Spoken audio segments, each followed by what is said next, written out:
todos, para todas as famílias.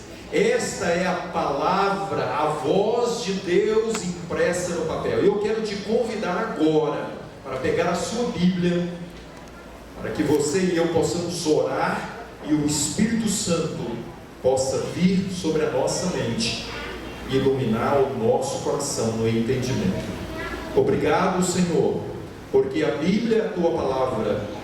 A Bíblia é um mapa, o guia seguro para a felicidade. A tua palavra revela para nós a respeito do teu povo nos últimos dias.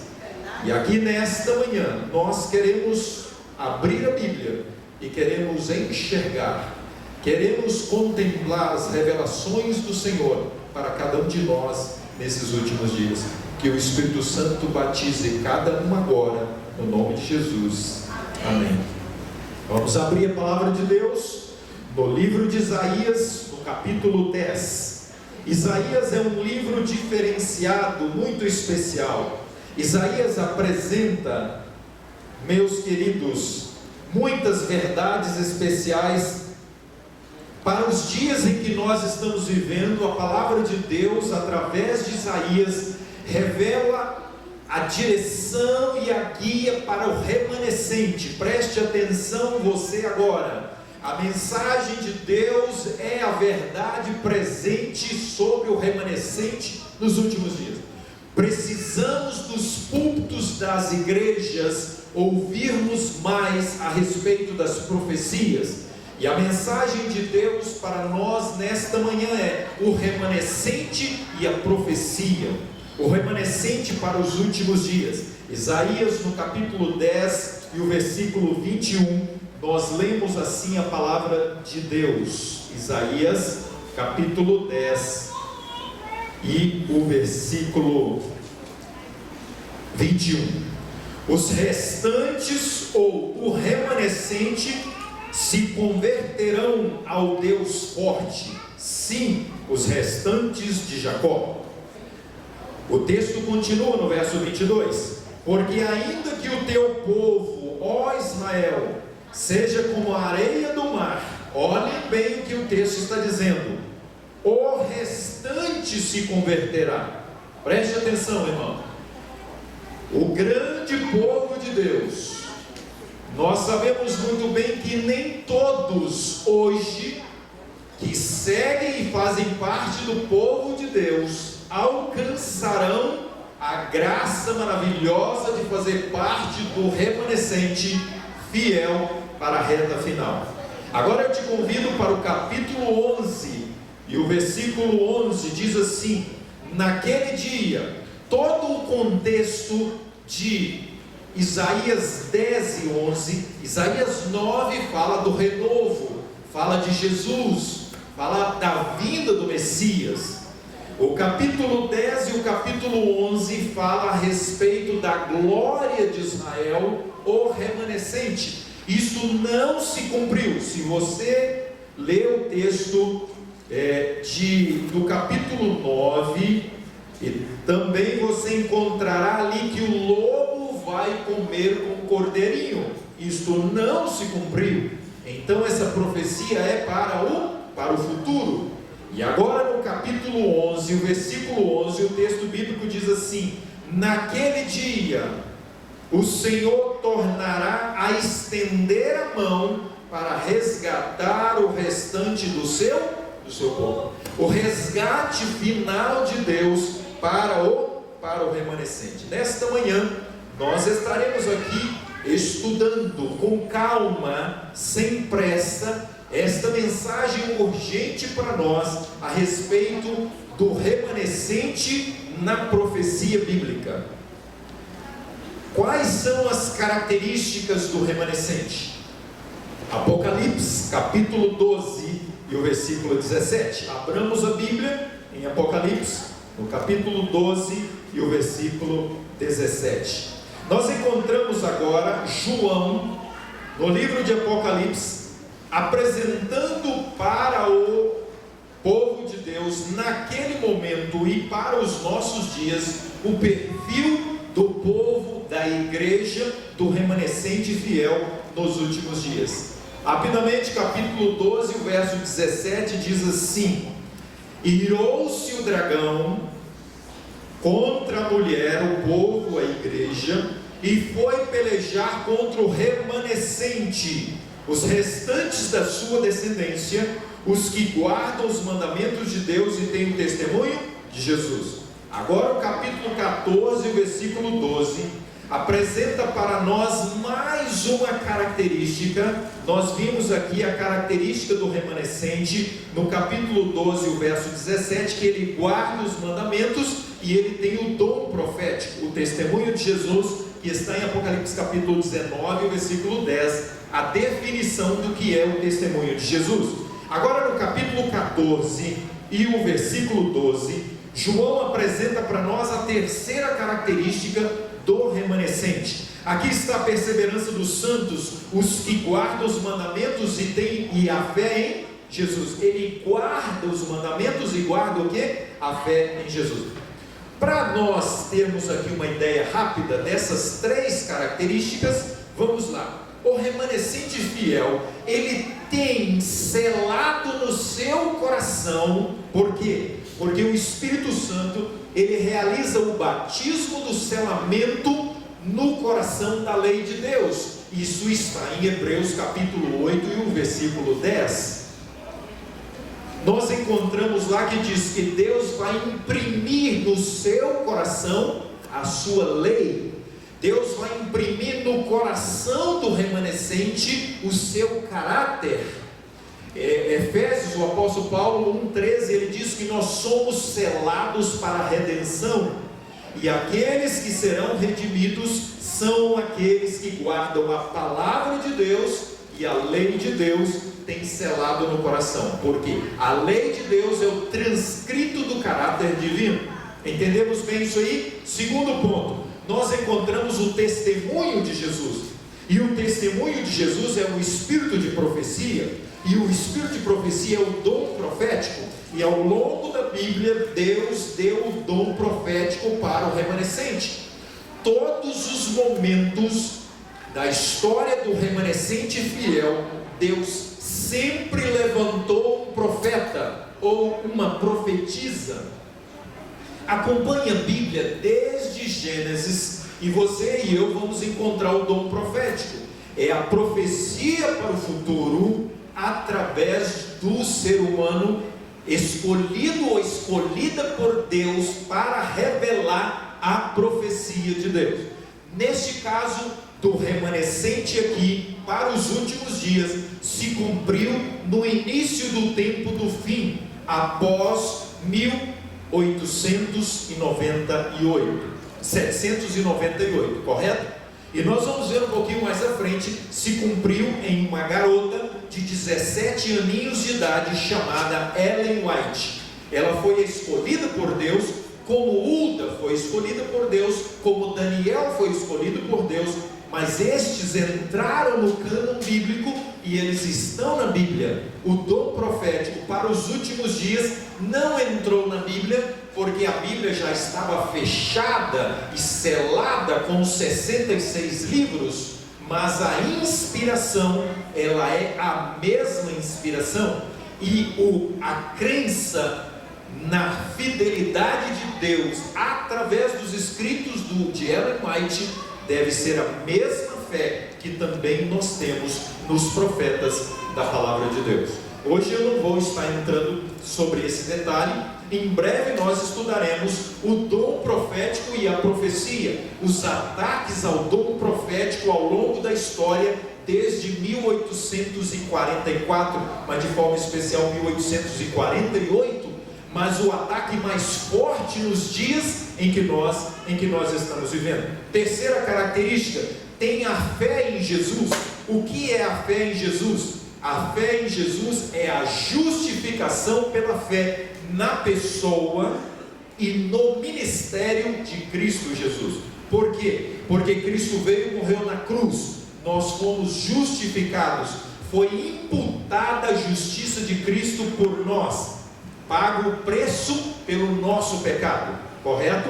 Entendamos bem. Só que Cristo não terminou o seu ministério na cruz, ele foi ao céu e ali ele iniciou o quê? O ministério da mediação. Hebreus fala isso, que ele assentou-se à destra do trono de Deus para ser agora o nosso advogado, para ser agora o ministro, para ser agora o nosso defensor, para ser o intercessor e mediador entre Deus e os homens, correto?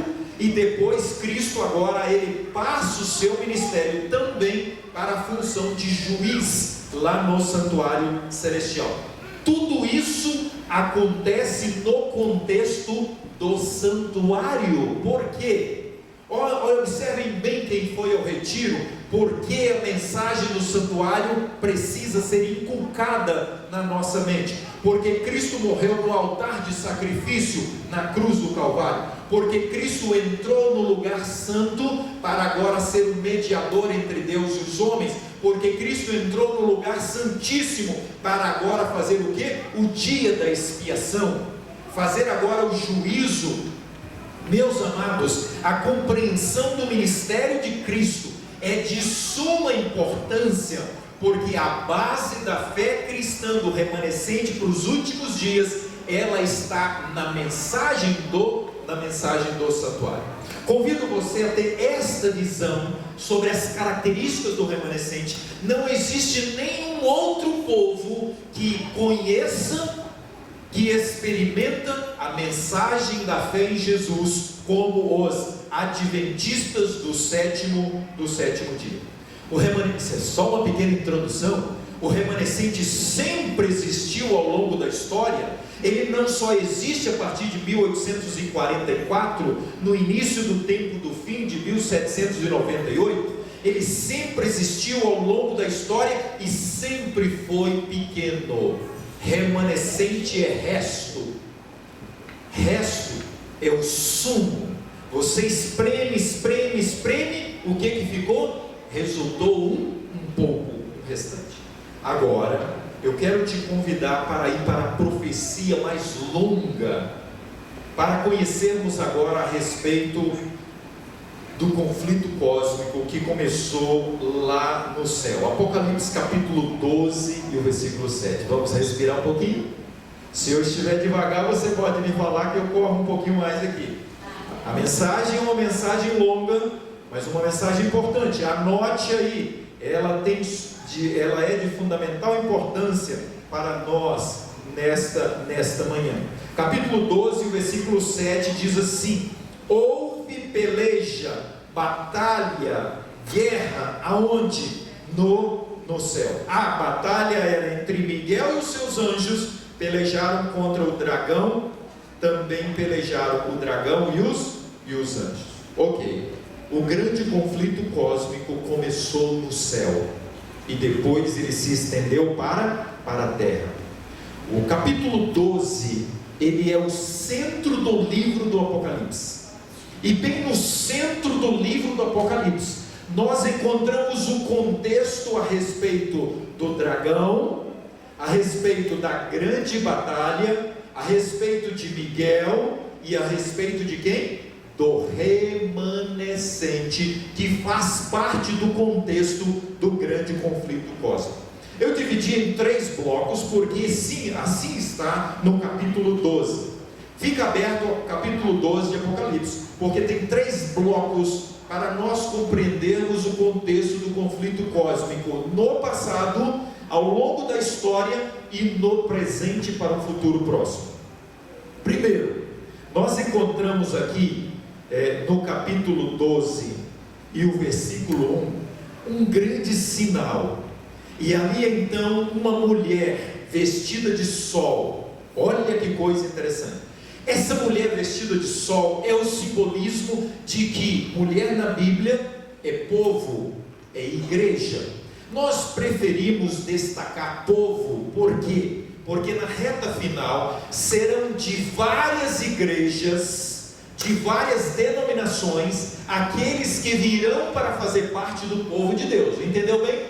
Hoje, claramente, a igreja adventista do sétimo dia corresponde ao perfil do remanescente, Mas na reta final, não somente existirá igreja adventista, mas existirá povo remanescente de Deus, porque muitos virão de fora e vão se unir, e não haverá prédio e adventista do sétimo dia.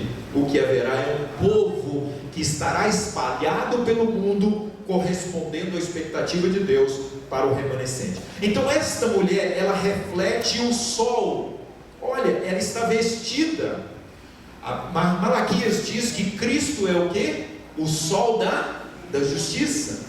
Se esta mulher está vestida de sol, ela está revestida por uma glória, por um brilho, que é o quê? O brilho do sol. E Cristo Jesus é a nossa justiça, e nós somos revestidos pelo seu caráter. Se você voltar ao Éden, você vai ver que Adão e Eva, eles eram vestidos por uma veste de luz, e esta luz representava a luz da glória do caráter de Deus.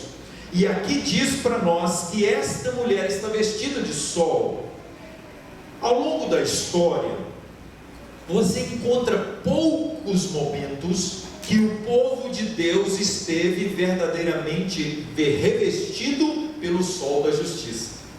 Você encontra elementos, homens, mulheres, indivíduos que estiveram cheios da glória do caráter de Deus.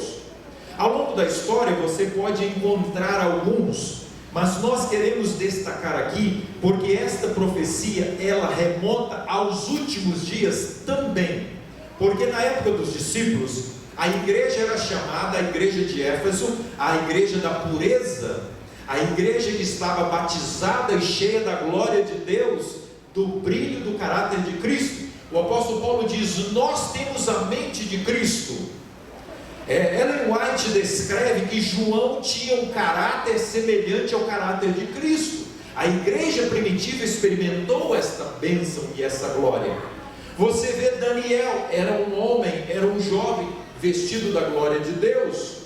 Você vê José vestido da glória de Deus, e assim você segue Elias e outros. Enoque estava tão vestido da glória de Deus que Deus fez o quê? O tomou e o levou para o céu.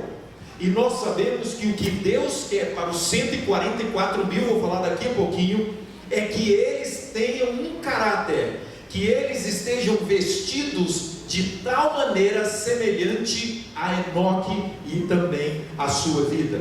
O que nós encontramos aqui, meus queridos? Este povo que a Bíblia está apresentando aqui para nós, no versículo 1, ele tem como base o fundamento que é a palavra de Deus. Ao longo da história, entenda bem, precisa existir uma base para o povo ser sustentado diante das tempestades, diante dos ataques do dragão. E quando nós vamos para a Bíblia, nós encontramos que desde Gênesis, a base, o fundamento está em Efésios no capítulo 2 e o versículo 20. Vamos ler esse texto aqui rapidamente.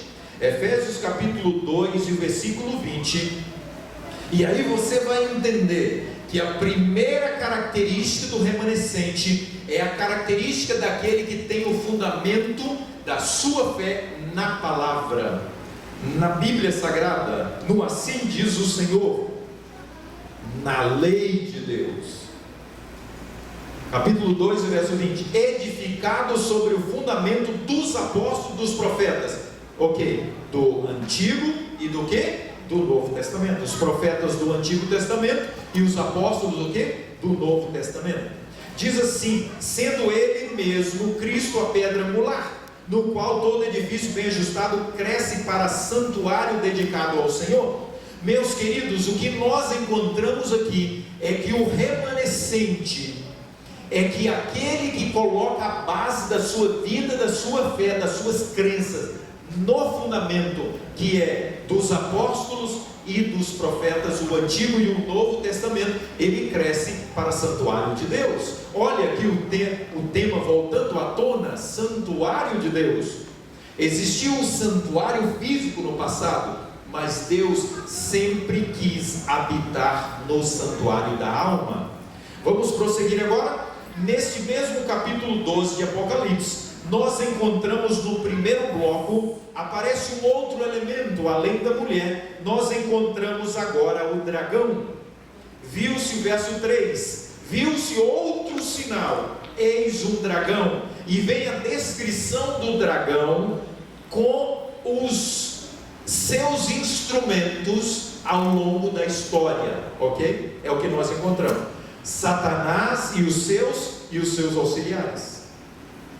Agora no capítulo 12 e o versículo 4, diz para nós que ele lançou a terra e o dragão se deteve em frente à mulher que estava para dar à luz, a fim de lhe devorar o filho, quando o quê? Quando nascesse. A menção aqui é a Cristo Jesus e o seu nascimento. O foco do dragão, não se esqueça, sempre foi, desde que foi expulso do céu, perseguir.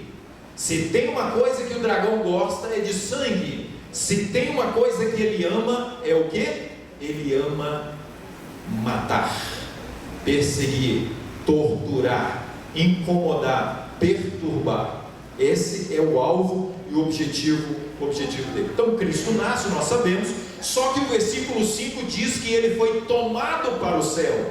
Olha o versículo 5: nasceu, pois, o filho varão que há de reger todas as nações com um cetro de ferro, e o seu filho foi o quê? Arrebatado para Deus até o seu trono. Assim que Cristo morreu, nasceu, desenvolveu o seu ministério, morreu na cruz, ele foi para o céu, para agora ser o quê? Para reinar à destra de Deus, como mediador entre Deus e os homens.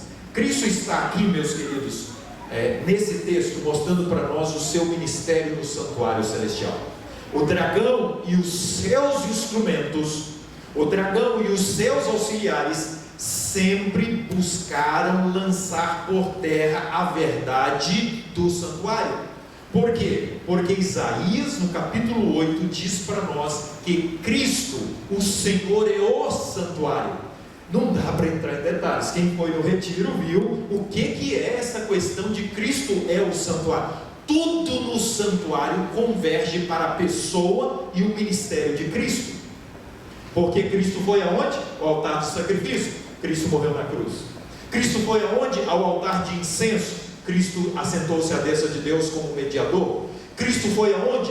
A arca, para agora realizar o juízo investigativo. Então tudo no santuário converge para Cristo e para o seu ministério. Então eu gostaria de chamar a sua atenção, é que ao longo da história o inimigo sempre buscou perseguir quem? Cristo Jesus. Sabia disso? Quando criança, nesse mundo, lá no deserto, ao longo do ministério de Cristo, através dos seus instrumentos, chamados o quê? Fariseus, saduceus, escribas, sacerdotes, e depois o quê? Através do Império Romano, perseguiu os fiéis, os remanescentes, os apóstolos. A verdade do santo. Satanás agora, neste contexto de adoração, ele estende também isso para a besta, para os últimos dias. Nós vamos ler daqui a pouquinho, na terceira mensagem angélica. O objetivo do inimigo sempre foi arrebanhar os adoradores para ele, na pessoa de outros auxiliares. No caso, nos últimos dias, será a imagem formada, a besta, de Apocalipse capítulo 13, a besta que surge do mar. Entendamos muito bem esse contexto agora. Satanás começa a questionar a lei de Deus, porque eles eram santos, eles não precisavam de lei. Qual é o problema? Um dos problemas hoje do ser humano: eu sou livre para fazer o que eu bem entendo. Os filhos começam a questionar os pais: pai, mãe, ei, pai, vocês estão ultrapassados, nós vivemos na era da liberdade. Não, da libertinagem. Porque liberdade, a Bíblia diz, é livre aquele que é batizado pelo Espírito Santo, porque ele não vai ser escravo do diabo, de Satanás e do pecado, mas ele vai ser o quê? Servo de Deus. Meus queridos, nesse contexto, o segundo ponto fala da serpente. quando nós encontramos aqui, no versículo 7, versículo 8, o grande dragão, a antiga serpente, isso nos remonta ao quê? Ao jardim do Éden, que ele foi lá para seduzir Eva, para se tornar igual a Deus e desobedecer a lei de Deus. Terceiro ponto, o versículo 10 diz que veio a salvação. Quando é que veio a salvação para o ser humano? A salvação para o ser humano foi concretizada parcialmente na cruz do Calvário. Quando Cristo morreu na cruz, entenda bem, foi ferido o quê? O seu calcanhar. Isso aqui está, lá em Gênesis. E ela lhe ferirá o quê? O calcanhar. Mas ele vai fazer o que com a cabeça dela? Esmagar a cabeça da serpente. Então esse texto, quando diz veio a salvação na cruz, Cristo garantiu a sua salvação, amém? Por isso nessa manhã você e eu somos felizes. Por isso nessa manhã você e eu somos livres, amém, irmãos? Glória a Deus pela liberdade em Cristo do jugo do pecado. Entenda bem, busque ser livre. Livre em Jesus da escravidão do pecado. Satanás não pode dominar a sua e nem a minha vida. Mas quando nós encontramos neste verso, rapidamente, 3 pontinhos importantes. Nós encontramos a cruz, nós encontramos aqui o altar de incenso, e nós encontramos aqui o trono de Deus, a arca da aliança. Por quê? Porque foi na cruz que Cristo garantiu a salvação. Porque Cristo foi para o céu para iniciar agora o seu reinado de mediação, o reino da graça em execução. Porque eu peco e você também, correto? Não é assim que nós fazemos?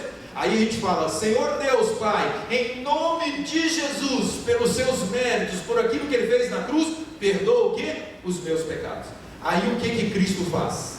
Cristo vai diante de Deus o Pai, e Ele apresenta agora ao Pai o reino da graça. Pai, eu morri por Ele, olha minhas mãos, perdoa, Pai. Entenderam bem? É a mediação.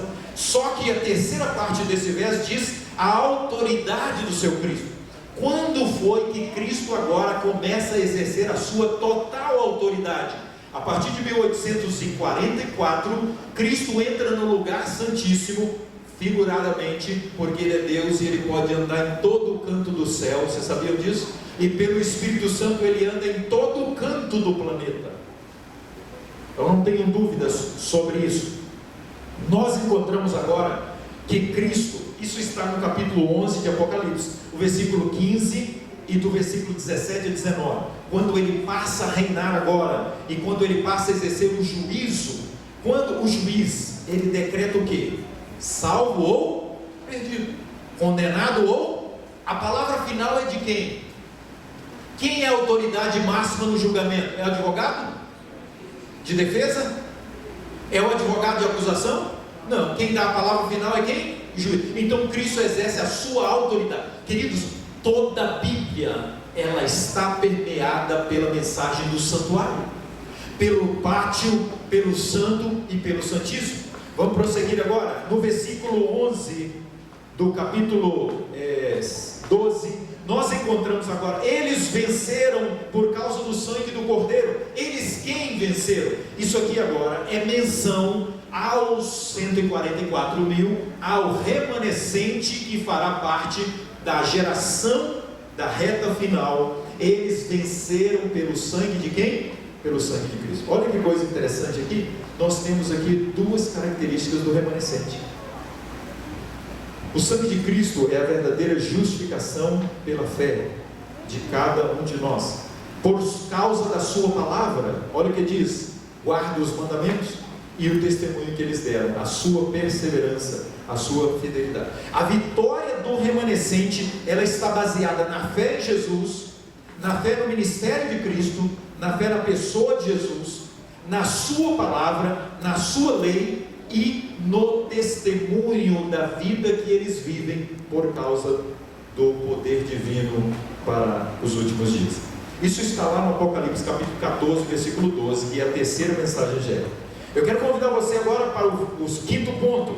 No versículo 12 diz: ai da terra, porque o diabo desceu o quê? Até vós cheio de grande ira. Entendamos bem, o diabo sempre esteve irado e disposto a perseguir e maltratar o remanescente, o povo de Deus. Terceiro bloco, nesse contexto, o dragão persegue a mulher. No versículo 13, nós encontramos agora que o dragão foi atirado à terra e perseguiu quem? E perseguiu a mulher que dera a luz, perseguiu a igreja. Quando isso aconteceu? Isso aconteceu na igreja primitiva. Cristo nasceu, Cristo ascendeu aos céus e começou uma intensa perseguição aos discípulos. O que nós encontramos mais aqui? Durante 1260 anos o povo foi protegido, cuidado por Deus, no versículo 14.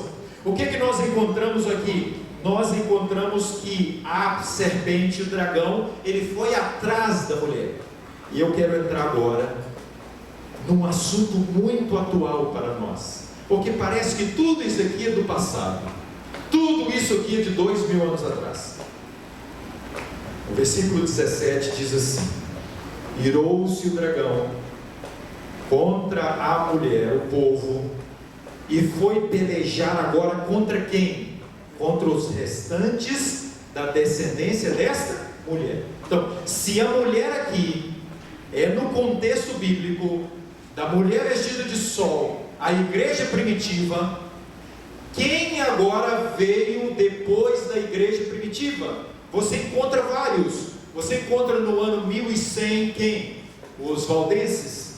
Mas entenda bem, a igreja foi perseguida a partir de 538 e foi praticamente exterminada a partir do ano 538 pela perseguição papal, as inquisições, as cruzadas, e aí por cerca de 600 a 700 anos ficou sumido os cristãos. E no ano 1100 surgiram os albigenses, no ano 1100 surgiram os valdenses, que buscaram ser fiéis a Deus. Eles eram guardadores do sábado, vocês sabiam disso? Hoje eles não guardam mais o sábado, os valdenses. Muito pelo contrário, triste a realidade, eles estão estendendo a mão também ao sistema do poder romano, para o ecumenismo e para a formação da imagem à besta. O que nós temos agora? Nós chegamos ao ano 1300, e aí quem surge? O Wycliffe, John Hus. Aí quem surge? 1517, Martinho Lutero. Aí quem surge? Vem esse grupo até o ano 1620, quando agora o grupo sai da Holanda e eles vão para os Estados Unidos, e ali eles fixam residência, e ali agora então eles formam a proposta da liberdade de expressão e a liberdade de religião. Mas neste contexto, eu queria convidar você agora para ver a perseguição ao remanescente no período do tempo, do início do tempo do fim, 1798. Por quê? Porque a Bíblia está dizendo assim no capítulo 17: foi pelejar com os restantes. Como você encontra a perseguição agora do dragão ao povo de Deus, ao remanescente que surgiria de Apocalipse 14, o versículo 6 e 7. Vamos estudar daqui a pouquinho, né? Vocês não vão não, né? Ninguém quer ir para casa, né? Espero que não, porque esse tema é para segurar a gente no banco, irmão. Esses temas proféticos devem nos segurar no banco, para a gente ficar horas estudando o contexto da profecia ao longo do tempo e dos últimos dias. Eu queria convidar você para a perseguição através dos ismos. Que é isso, pastor? O que é isso? Meus queridos, se matar, se derramar sangue, não estava funcionando ao longo da história. Matou Martinho Lutero, foi perseguido, John Hus, queimado na fogueira, imune os valdenses, e o que aconteceu? Continuou o remanescente. Agora então o inimigo vem com a estratégia de ideologias. Por que isso é importante? Porque nos nossos dias nós vivemos resquícios fortes destas propostas ideológicas no início do tempo do fim. A partir do ano 1700 surge o que agora? A proposta do iluminismo. Vamos agora despertar a razão para ser colocada no lugar da fé. A França introduz agora a proposta humanista, aonde tira Deus e coloca o que? O homem no lugar. Também surge nesse período o que? A proposta do ateísmo. Deus não existe. Percebe bem, por volta do ano 1700, o que acontece no mundo? Nesse período, estava se cumprindo a profecia da sexta festa, da festa israelita bíblica, chamada a festa das trombetas, porque ao redor do mundo começam-se a surgir elementos que começam a pregar a respeito da volta de Jesus, e antes do dia da expiação, 10 dias, era tocada as trombetas anunciando que era chegado o quê? O dia do juízo, o dia da expiação. Nós vivemos hoje o dia do juízo, queridos, entendamos isso no cumprimento profético. Então agora, segundo ismo, surge o que? Charles Darwin, formando sua proposta do evolucionismo. A partir de 1844 até 1849, ele escreve o seu livro A Origem das Espécies, mas isso já existia antes dele, esta ideia do evolucionismo. Depois surge o Espiritismo, com as irmãs Fox, no ano 1844, 43, 45, nos Estados Unidos surge o Espiritismo moderno. Nesse contexto também surgiu, através do mormonismo, através de Uriah Smith, a proposta espírita. Nós encontramos o espiritualismo. Neste contexto, as igrejas protestantes dos Estados Unidos começam a experimentar, e eu queria falar uma coisa, hein? Estejamos atentos, vou pregar sobre isso aqui ainda, a adoração e a profecia, ok? Cuidado com o espiritualismo dentro da igreja. Os movimentos carismáticos, os movimentos de elevação, de sensacionalismo, ele é o movimento ligado ao movimento do espiritualismo. Próximo, marxismo, 1848, Karl Marx entra agora na história para revolucionar, para chegar aos nossos dias, a proposta marxista. Você sabe muito bem as propostas do marxismo para os nossos dias, ou não sabe? Então você vai entrar na internet e vai investigar. Não tenho tempo para falar sobre isso. Como povo de Deus, precisamos conhecer as ideologias apresentadas nos nossos dias, especialmente nas escolas.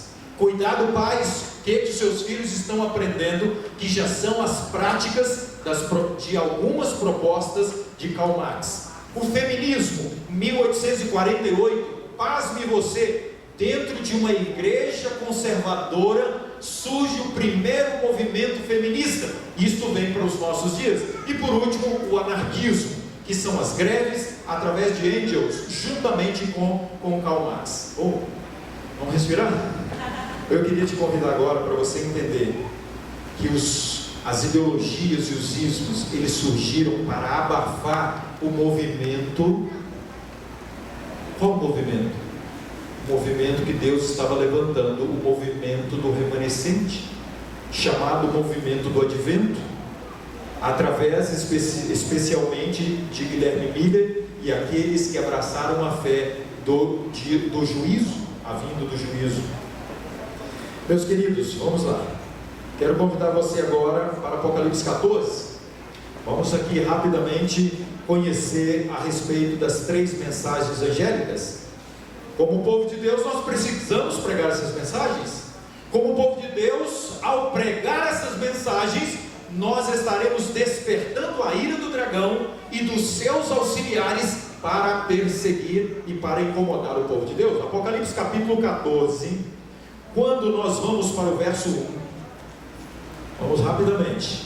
Olha o que a Bíblia diz. Tudo ligado aqui de forma especial. Olhei e eis o Cordeiro em pé sobre o monte Sião, e com ele quem? Os 144 mil. Pastor, por que você está indo para esse ponto, 144 mil? Porque daqui a pouquinho nós vamos falar do remanescente.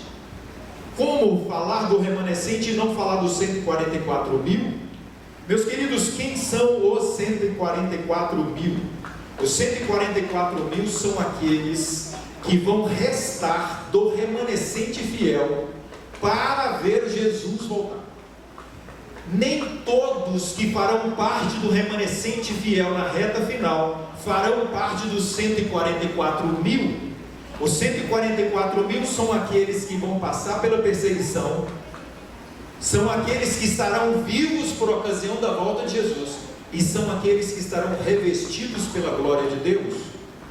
Por quê? Porque vários do remanescente vão ser mártires. Vocês sabiam disso? Quando surgir o decreto dominical, quando surgir o decreto de morte, nós teremos alguns que serão mortos por causa da verdade do sábado, da verdade do sinal de Deus. Está na Bíblia, queridos, está em Apocalipse capítulo 13, lá fala da marca da besta e lá fala da marca de Cristo. A marca de Deus é o sábado. Aonde está? Ezequiel capítulo 20, verso 20 e capítulo 20, versículo 12. Também está em Êxodo capítulo 31.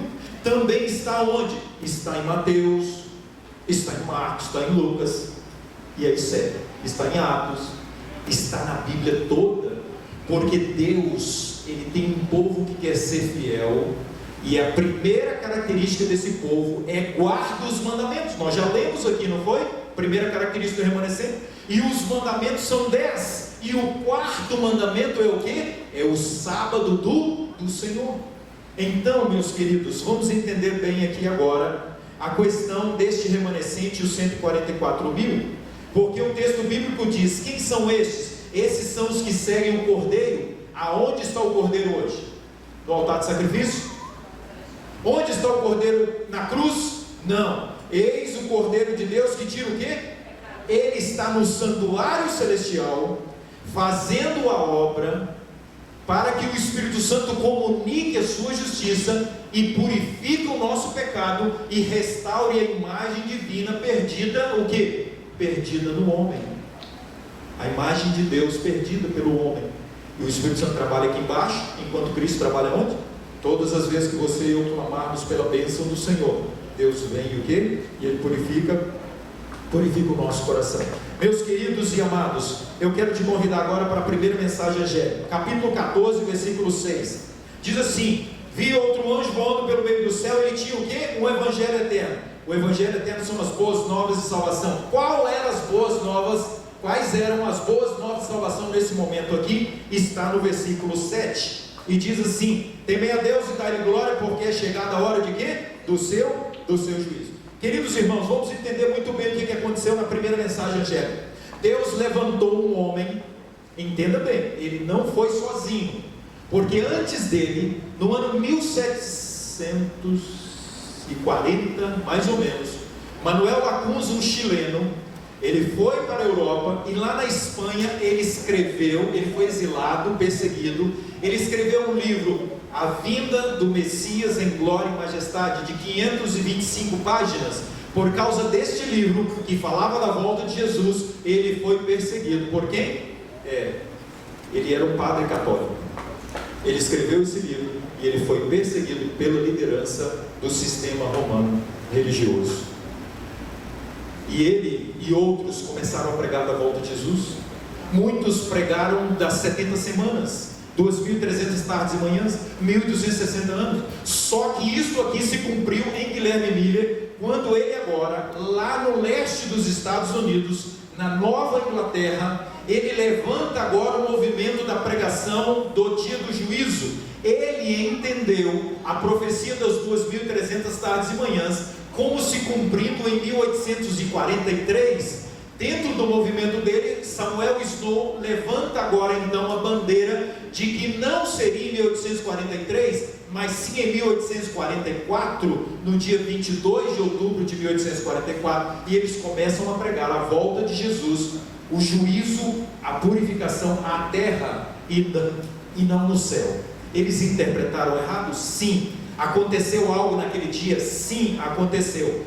Só que a interpretação deles é que Jesus viria para purificar a terra, mas não era isso que aconteceria, porque a Bíblia descreve para nós que a purificação seria da onde?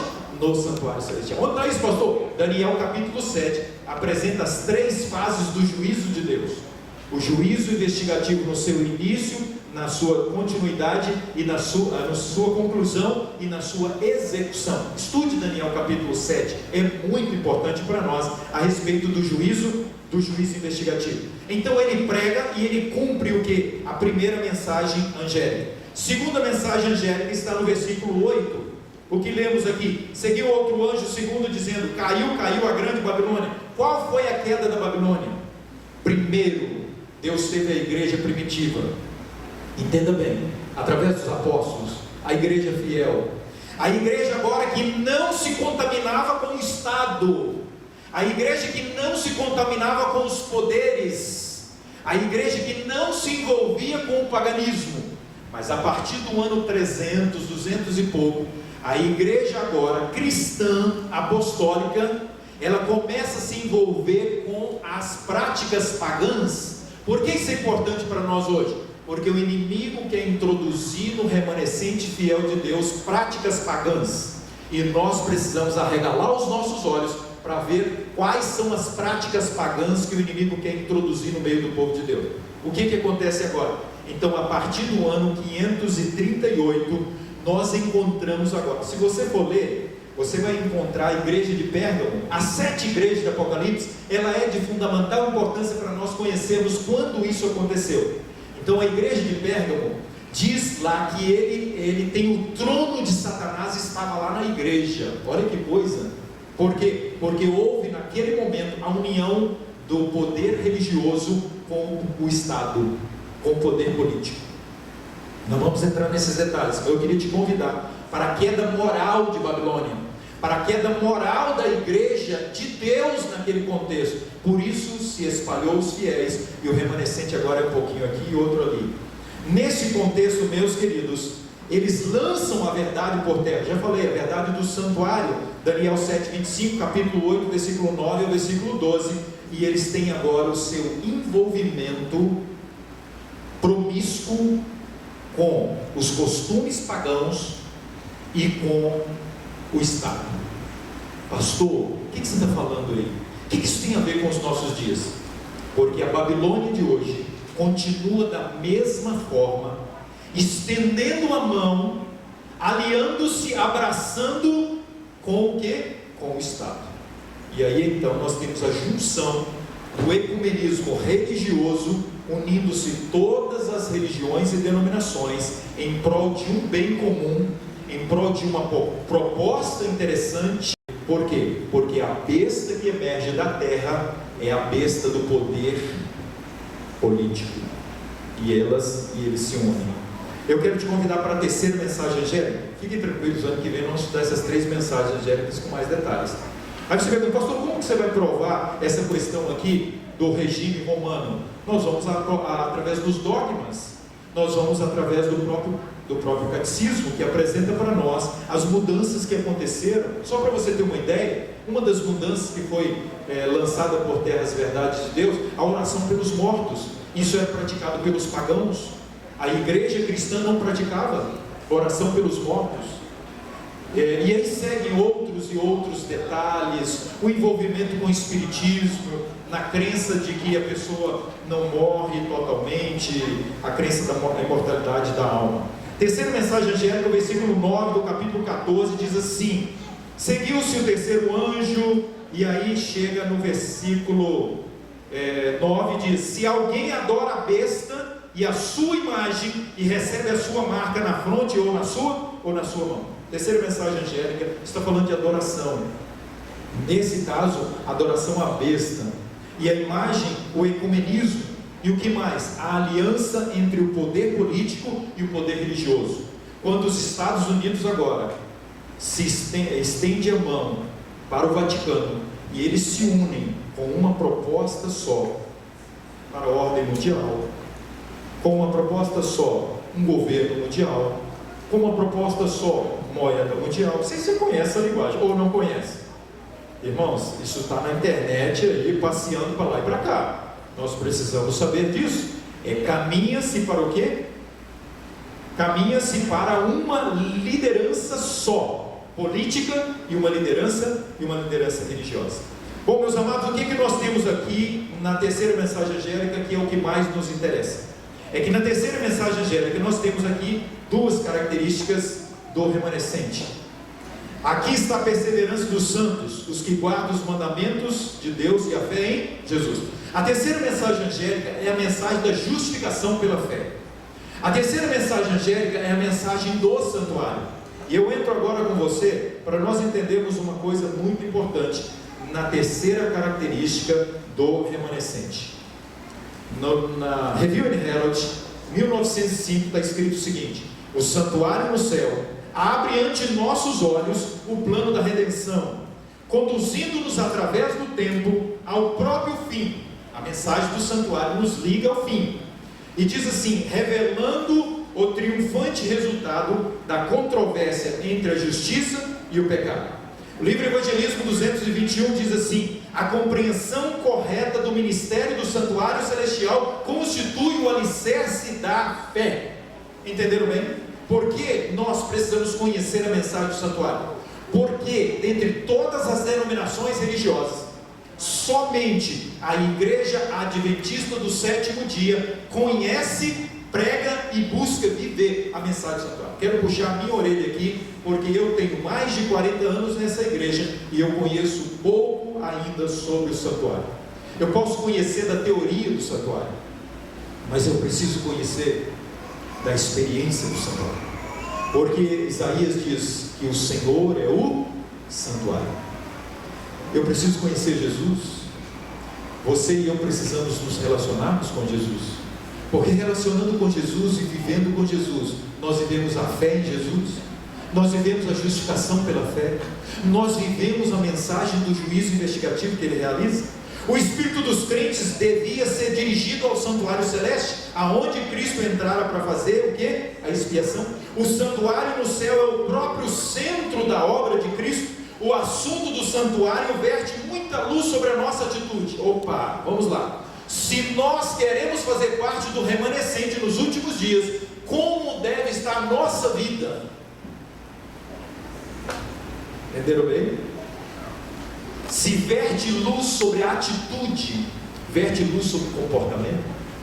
Se eu quero fazer parte do remanescente, eu tenho que comprar briga, primeiro com Deus, como Jacó, e depois automaticamente eu estarei comprando a briga com o tal de Satanás, porque ele odeia o remanescente. Entenda bem, o remanescente, ele vive as três características: ele guarda a lei, a palavra de Deus é a base da sua fé, o sábado é o dia do Senhor, ele guarda os mandamentos. Olha para você ter uma ideia, ele não mata. Mas quem? Você mata? Eu mato de vez em quando.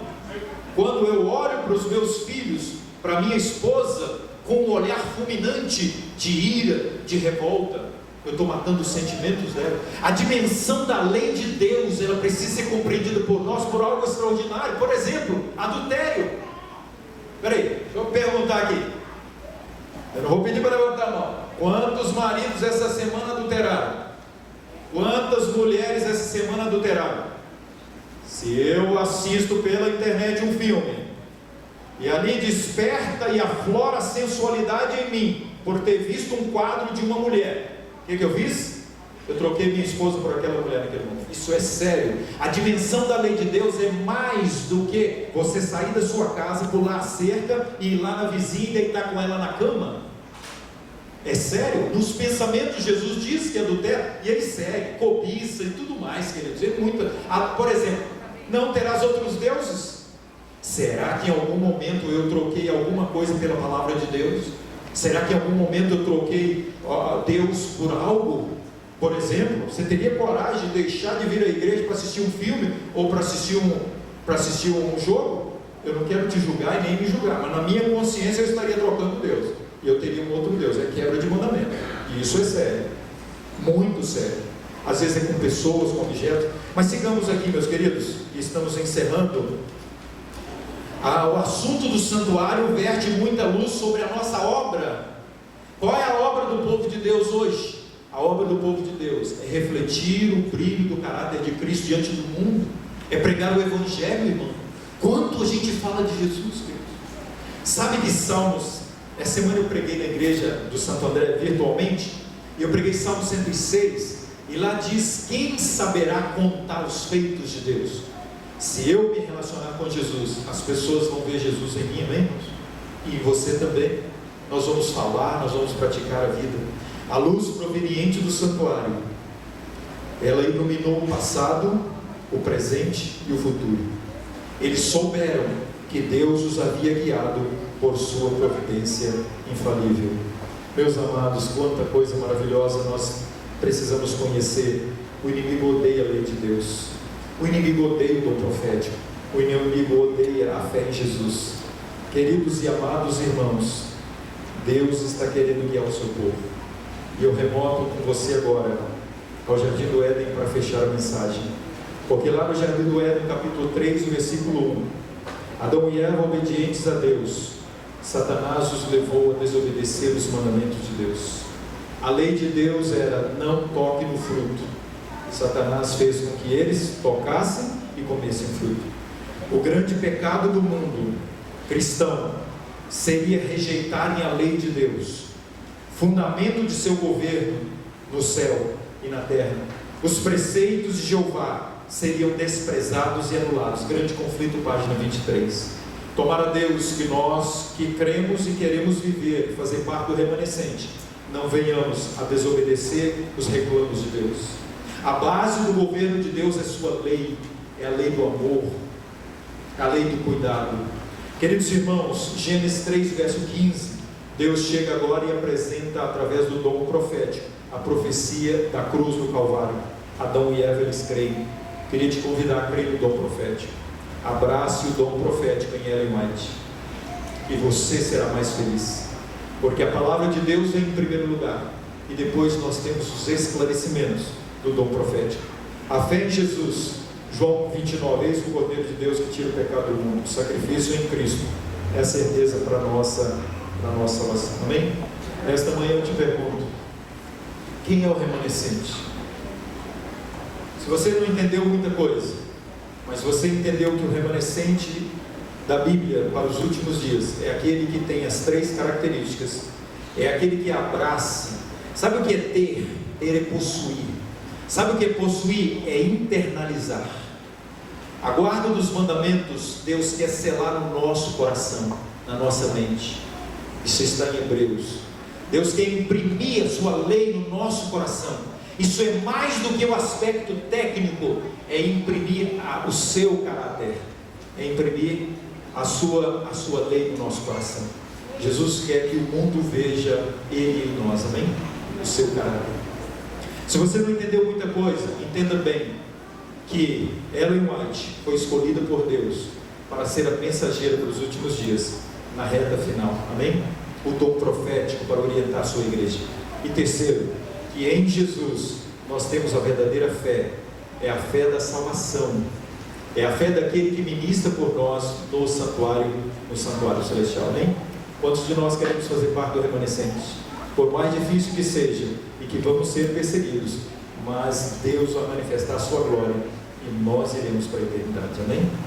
Queria te convidar a pegar a Bíblia como nunca, e estudar a palavra de Deus, orar como nunca, para termos uma ligação direta com a pessoa de Deus. Queridos e amados, é mediante a comunhão com Deus que seremos fortes, é mediante a ligação direta do finito com o infinito, é que estaremos ligados à fonte do poder para a vitória na reta final, amém? Vamos orar? Obrigado, Senhor, porque a Tua palavra é maravilhosa, porque a Tua palavra descortina diante dos nossos olhos os Teus planos maravilhosos de conquista e de vitória para o remanescente. De forma maravilhosa, Senhor, a experiência para os 144.000. Sabemos que muitos de nós não poderíamos fazer parte dos 144.000 pela idade, pelo cansaço, pelas dificuldades físicas, mas, Senhor, nos mantenha firmes nos Teus caminhos, como remanescente fiel, convertido ao Senhor, à Tua palavra, ao dom profético e à fé em Jesus. Que nesta manhã, como Teu povo, todos nós, amigos, irmãos que estamos aqui, abracemos a esperança da volta de Jesus, porque isso vai acontecer muito em breve, e é no nome dEle que nós oramos. Amém, Senhor.